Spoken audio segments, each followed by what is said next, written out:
Si Senator Jinggoy po ay nagbaba ng 355 million ngayong 2025 sa mga ilang projects sa Bulacan. Habang ako po ay nakadetain, nakapag-isip po ako at nagdesisyon na maglabas ng ilang nalalaman ko sa flood control project base po sa aking natatandaan sa ngayon. Sabi ni Senator Marcoleta kahapon, ligtas ka na. Hindi po ito totoo. Si Senator Jinggoy Ejercito Estrada, Senator Joel Villanueva, Yusek Robert Bernardo at D. Alcantara. Ito na nga mga kapatid, Jinggoy Estrada at Joel Villanueva dinamay ni Engineer Bryce Erickson Hernandez sa ginawa niyang statement ngayon.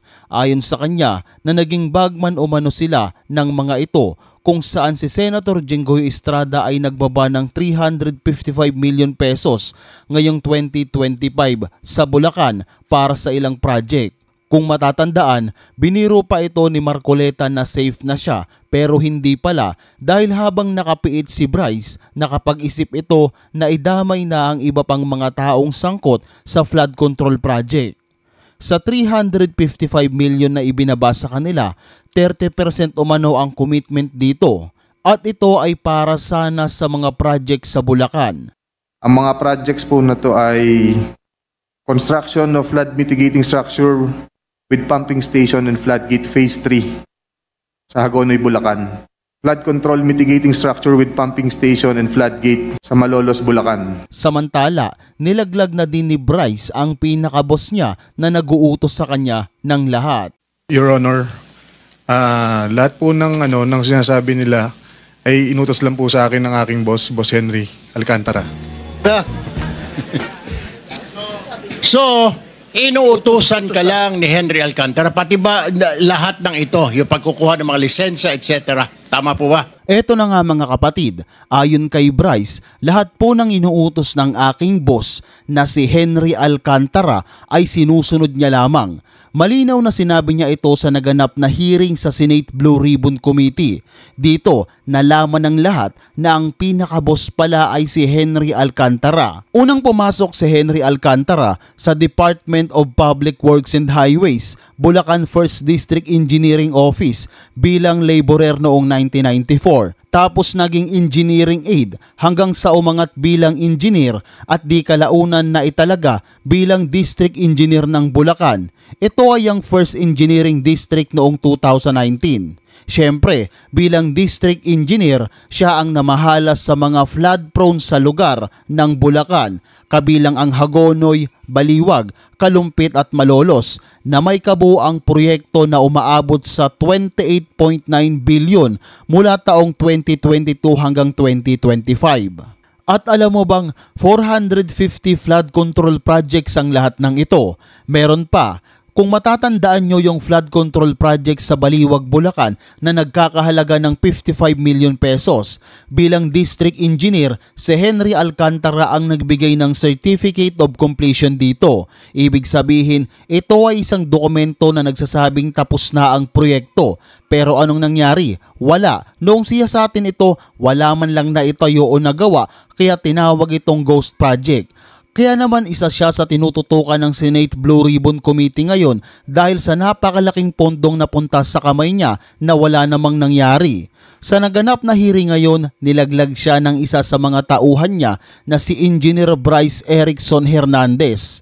Siya ang Assistant District Engineer sa DPWH 1st District Engineering Office at naging katulong ni Alcantara sa pagpapatupad ng mga flood control projects sa Bulacan at katulong din sa pagkakasino. At yun na nga, nagtuturoan na ang dalawang ito.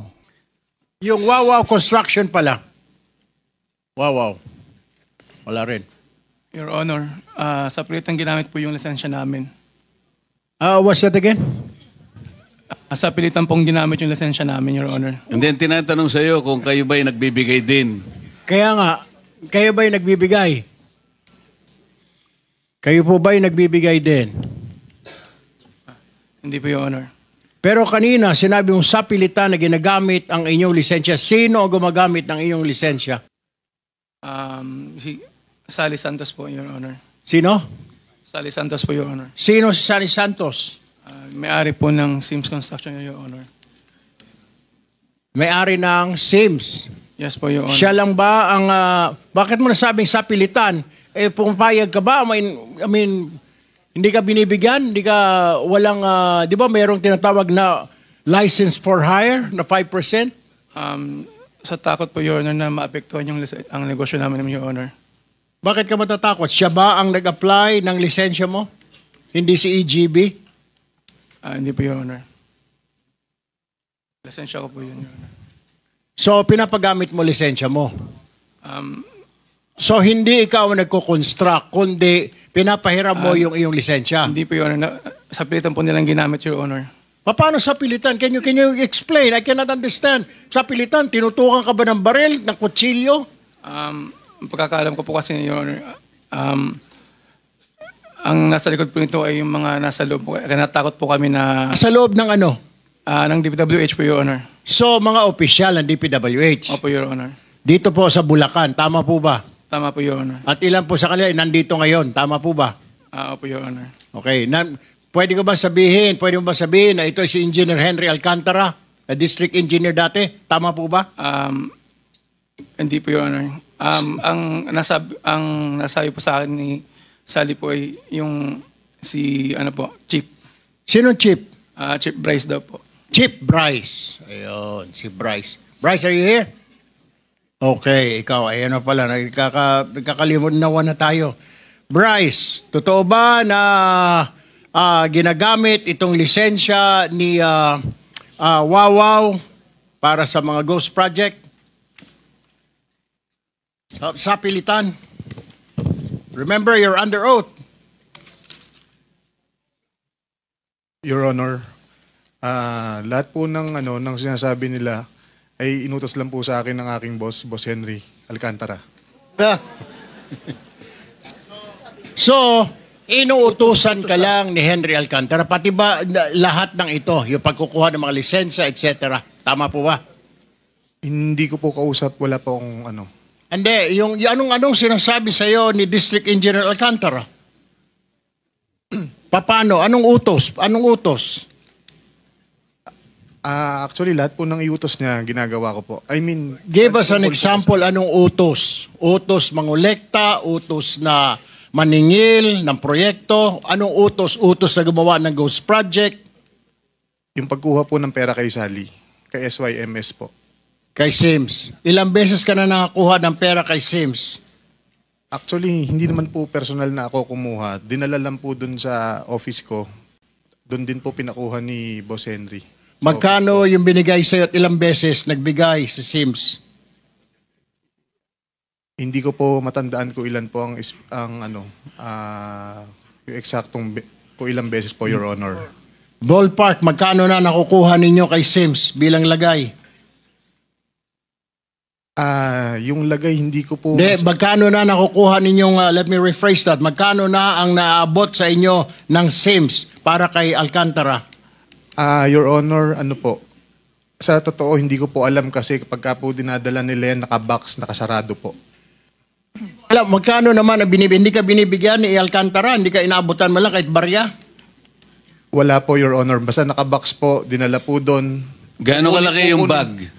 Box po. Gaano kalaki? Ang nakikita ko po, mga box po ng mga noodles. Gaano nga kalaki yung box? Mga ganyan po kalaki. Abay, malaki-laki, ano? Malaki po. Mga 20 million. Anyway, Ade Bryce, okay? Hindi ka man lang hinahatian. Ikaw, hindi ka ba dumidiretso sa mga kontraktor? Hindi po. Saan mo nakukuha yung mga pangsugal ninyo ni Alcantara? Binibigyan ka lang ba ni Alcantara magkakasino? Dahil long last time, ikaw naman nilaglag niya. Nagkakasino raw kayong pareho.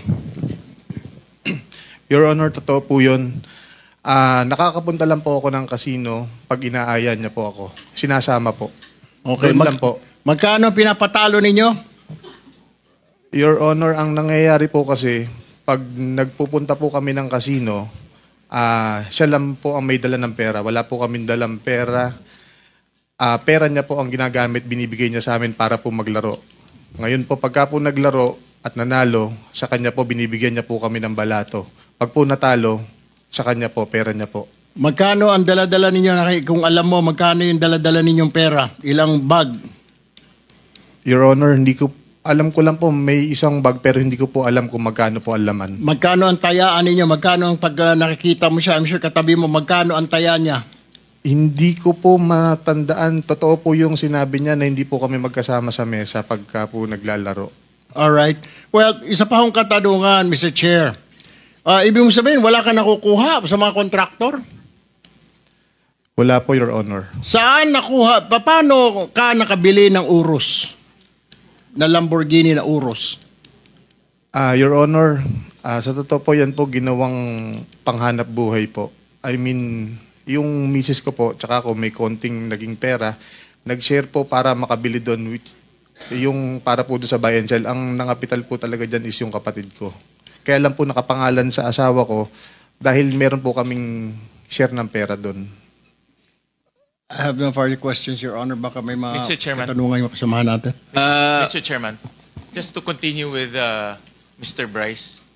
Sandali lang. Sa mga pinagtatanong po kanina ng mga contractors, kung kagaya po ng mga diskaya, kayo po ay nagbibigay din ng porsyento, sumagot po kayong lahat na hindi. Parang lumilitaw po ay yung mga diskaya lang ang nagbibigay ng porsyento at kayo pong lahat ay hindi. Sa palagay po ba ninyo ay kapanipaniwala po yung sagot ninyo? So, wala pong sumasagot. Palagay ko sila din hindi naniniwala sa kanilang mga isinagot kay Senator Erwin. Senator kailangan po nating magmadali ng konti kasi para makapag-take advantage po tayo sa presence ng ating Secretary of DBM. Marami pong tatanong tayo sa kanya. Mr. Chairman, at tutuloy ko lang po yung questioning ni Senator Tulfo kay Engineer Hernandez. Magkano ang sweldo ng Assistant District Engineer? Nasa 70,000 po monthly. Okay, 70,000. Pero yung mga nakasulat, nakaregister sa mga pangalan mo na sasakyan, ano-ano yung mga yon? Meron po akong Toyota. Tsaka mga motor. Toyota Supra po, tsaka po yung Challenger po, Dodge. Magkano ang Toyota Supra? Nung time na 4 million po. Magkano ang Dodge Challenger? 7 million po. Meron ka ring mga motor, di ba? Ay, yung motor po, buy and sell po. Ano yun? Bali, yung kapatid ko na nagba-buy and sell po. Di, mga nasa pangalan mo. Hindi ko po matandaan, Your Honor. Meron kang Ducati, 2022 Ducati. I'm sure alam ni Senator JV to dahil mahilig to mag-rider. No? Worth 2.1 million. Meron ka ring BMW R1250 worth 1.2 million. And then, ang asawa mo, meron rin, nabanggit na ni Senator Tulfo, meron ring Lamborghini Urus Performante. Tama ba? Magkano yung Urus? Your Honor, ang alam ko lang po, naging share dun is nasa 5 million pesos po. Well, yung presyo niya po talaga, hindi ko po alam kung magkano po. Kasi base, pina-cost out namin to sa customs. Pagbayad ang taxes, ang Lamborghini Urus is 30 million. Ang Toyota Supra is about 10.8 million. Ang Dodge, nasa mga 9.2 million. So kung may sweldo kang 70,000 a month, paano ka nakabili ng 30 million na sasakyan? Your Honor, yung pong Lamborghini Urus is may share po doon, nag-share lang po yung asawa ko tsaka ako para gawin pong konting hanap buhay. Para ano kumita trabaho po ng yung asawa pera. mo? With all due respect to Senator Sherwin, ano trabaho ng asawa mo? Dati po siyang nasa GSIS. Magkano ang sweldo niya? Hindi ko po alam, Your Honor. So, magkano yung Lamborghini? 30 million? Ang balita ko, pumunta ka rin sa tindahan ng kotse. Tinuro lang na asawa mo, ito gusto ko, binili mo kaagad cash. Hindi po totoo yun, Your Honor. Magkano pinapatalo mo sa casino? With all due respect to Senator Sherwin. Sa pera ko po, wala po akong pinapatalo, Your Honor. Ano alias ang ginagamit mo sa casino? Nung nagpunta po kami isinama po ako ni Ano Boss. ang pangalan na ginagamit mo sa casino? Your Honor, Sasagutin ko po ng ano. Binigyan lang po kami ng membership number. Yun I po am asking you, what is your alias? Huwag ka na magpaligoy-ligoy pa. To be honest po, Your Honor, nagsasabi po ako ng totoo. What is your name? Anong ginagamit mong alias? Your Honor, nagsasabi po ako ng totoo. Membership number po ang binigay sa akin ni Boss Henry. Huwag ka magsisinungaling. Di ba ikaw to? I believe po, Your I Honor. believe. O, anong pangalan nakalagay rito? O, page, pakita mo.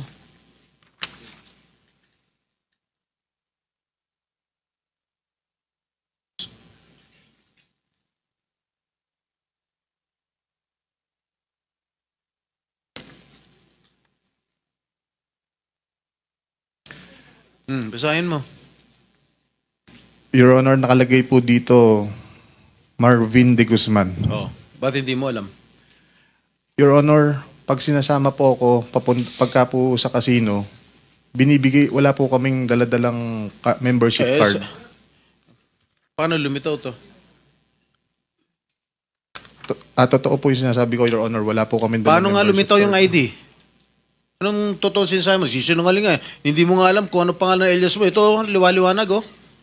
Ang binibigay lang po sa amin para daw po makapaglaro mo kami, kahit daw po yung membership number lang po. Hindi mo alam kung anong pangalan ng alias mo doon sa casino? Hindi po nila sinasabi. Okay, bakit Your ka Honor. na-ban sa Resort World? Bakit? Dati po, doon sinama... Una-una, saan ka naglalaro? Soler, Okada, Resort World, anong pang mga casino pinaglalaroan mo? In Okada, hindi po kami nakarating doon. Saan? Soler. Soler po. Magkano pinatalo mo dyan? Your Honor, hindi po ako naglaro ng pera ko dito. Ano, kanino pera? Pera gobyerno? Hindi po, pera po ng boss ko. Sino boss mo?